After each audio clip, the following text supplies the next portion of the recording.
So let's talk about trust. For centuries, our entire financial world has been built on promises. We trust that banks are solvent. We trust that contracts will be honored. But what if we didn't have to trust? What if we could prove it? Today, we're diving into a system called APP-PROPRO, which aims to replace institutional promises with cold, hard cryptographic proof. Let's see how it's done. All right, here's our roadmap for this explainer. We'll start with the core problem with trust itself. Then we'll get into the proof, not promises model. We'll pop the hood on the trust engine, see why humans are still critical, look at how it's backed by sound money, and finally, we'll talk about what this all means for the future. Okay, first up, the problem with trust. You know, it's kind of crazy that in our super fast digital world, the really important high-stakes deals are still so slow and full of risk. It's all because they're built on some pretty shaky assumptions. I mean, really, think about it. Why does it take weeks or even months to close a major deal? It all boils down to one thing. We're still relying on trusting people and institutions. We're hoping they'll do the right thing. And that reliance on promises, instead of actual proof, creates all this friction, all this uncertainty, and frankly, a whole lot of risk. This slide just nails the shift in thinking. On one hand, you've got the old way, institutional assumption. You're just assuming the bank has the money. You're hoping your counterparty will follow through. It's a system based on belief. But on the other side, you have cryptographic verification. This isn't about belief at all. It's about using math to prove something happened, period. It completely removes the need for blind trust. So that leads us right into our second section, proof, not promises. This is probably the most important architectural decision they made, and it's all about separating two things that we always lump together, recording the truth and moving the money. And this quote says it all. The system isn't trying to be a new kind of bank. It doesn't want your money. The actual dollars and cents move through the regular channels we all know, ACH, wire transfers, you name it. This system's only job is to be the world's most trustworthy bookkeeper. It creates an unfakeable, unlosable receipt, the proof that a deal was made and its terms were met. So how does that work in practice? Well, it's a pretty simple three-step dance. First, employ. You create the agreement and document all the terms. Next, and this is crucial, verify. A special kind of notary steps in to confirm the intent, and that action gets locked in as immutable proof. And only after that proof is created do you get to step 3, pay. The money moves, and the payment itself is digitally tied back to that piece of verified proof. And just to be absolutely clear, it's really important to understand what this system isn't. It is not a bank. It doesn't hold your money. It's not a broker. It's not a marketplace. And it's not going to chase anyone down to collect a debt. Its job is incredibly focused. It manages the workflow, it creates the proof, and it governs the process. That's it. Okay, so let's pop the hood and see how this thing is actually built.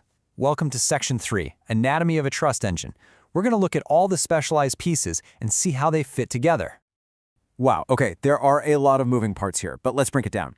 You've got APP-PRO itself, which is the conductor of the whole orchestra. The notary chain is the official record book where the proof gets stamped. Secure Bank Box is exactly what it sounds like, a digital safe deposit box for all that legal truth. Then you've got the Justice Fund Exchange for legal muscle, an AI called RSI that's constantly watching for fraud, and finally, the UPMA, which provides the real-world physical gold and silver that anchors the whole system. So how do all these pieces work together? Well, you can think of it like a train system with two separate parallel tracks. You've got the legal rail, which handles all the rules, the arbitration, the what-ifs, and then you have the execution rail, which handles the assets and the proof. APR-PRO itself is the bridge that connects the two, turning all that messy digital activity into a clean, regulated economic history. Now, this next part is maybe the most surprising thing about a system that's so high-tech. In a world that's racing to automate everything, this system deliberately puts a human right in the middle of it all. This is Section 4, the human in the loop. The entire philosophy is baked into this one powerful phrase, law over code. What does that mean? It means the code doesn't get the final say. A human does. In a world where code is law is a popular mantra, this system flips it on its head. It says the technology is just a tool that serves human legal principles, not the other way around. And this human in the loop isn't just any person clicking a button. We're talking about a civil law notary. These aren't just document stampers, they are legally trained architects who are personally liable for their decisions.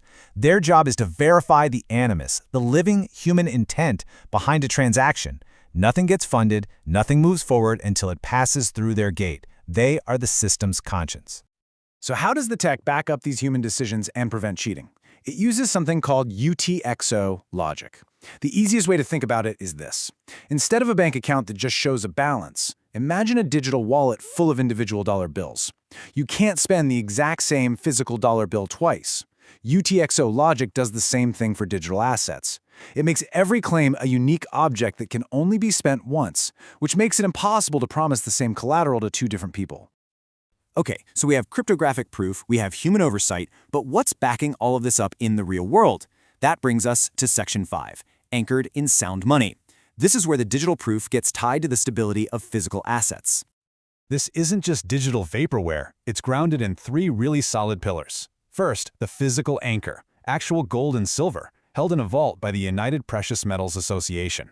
Second, an insurance backstop. This is mandatory coverage, often from a name you'll recognize, like Lloyd's of London.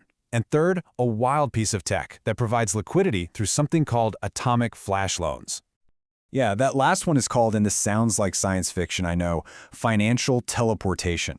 Here's how it works. You can spend the value of your gold without ever actually selling the gold. In the background, an instantaneous loan is taken out and paid back in about 12 seconds. The transaction is atomic, meaning it either happens perfectly or it doesn't happen at all. It's like using your gold bar to buy a coffee, but the gold bar never, ever leaves the vault. So, we've gone through the mechanics, the philosophy, the real-world anchors. What does this all mean? Let's wrap things up with our final section, the future of verification, and what it means to build a system on proof.